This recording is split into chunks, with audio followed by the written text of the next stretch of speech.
आज कानपुर में आगमन हुआ है ऑल इंडिया कांग्रेस माइनॉरिटी के चेयरमैन और मशहूर शायर इमरान प्रतापगढ़ी जी का।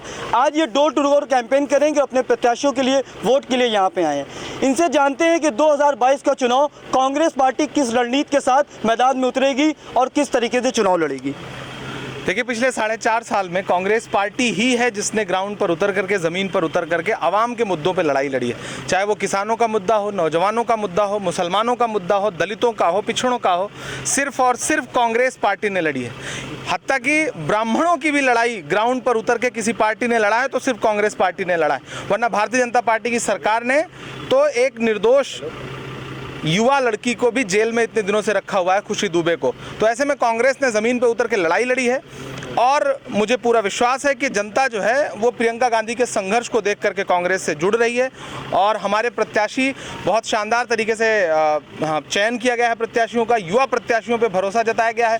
लड़की हूँ लड़ सकती हूँ जो नारा है, उस नारे ने पूरे उत्तर प्रदेश में एक अलग तरह का माहौल बना रखा है और हम शानदार तरीके से चुनाव लड़ रहे हैं और परिणाम बताएंगे कि कांग्रेस ने किस तरह से उत्तर प्रदेश की राजनीति को बदल दिया है। ये साफ साफ देखा जाता है कि दिल्ली की जो राजनीति स्टार्ट होती है वो यूपी से चुनाव से हुई होकर गुजरती है।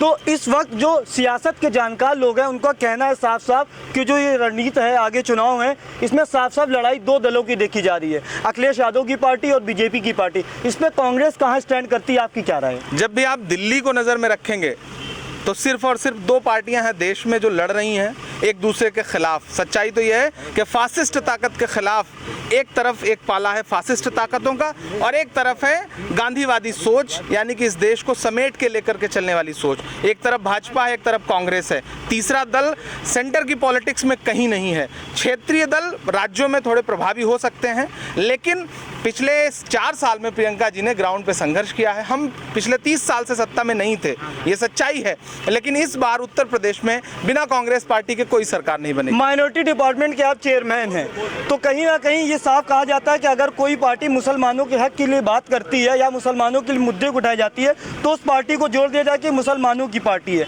तो आप अगर मुसलमानों के लिए मुद्दा उठाएंगे, जैसे एनआरसी में देखा कि कितने लोगों के साथ क्या हुआ, बुलडोजर चलाए गए, तो इस पर आप क्या स्टैंड लेंगे? नहीं, कांग्रेस पार्टी ने, आप मुझे बताइए कि एनआरसी के आंदोलन में 21 नौजवान मारे गए, मेरठ, बिजनौर, बुलंदशहर, मुजफ्फरनगर, इन सारी जगहों पे माओं के आंसू पहुंचने कौन पहुंचा? प्रियंका गांधी जी पहुंची। अखिलेश यादव जी का संसदीय क्षेत्र है आजमगढ़, जब वहां पे भी आंदोलन में बैठी हुई बहनों के कम्बल रात के 12 बजे छीने जा रहे थे, उन पर पानी डाला जा रहा था, तो वहां अखिलेश जी नहीं पहुंचे, प्रियंका गांधी जी पहुंची थी।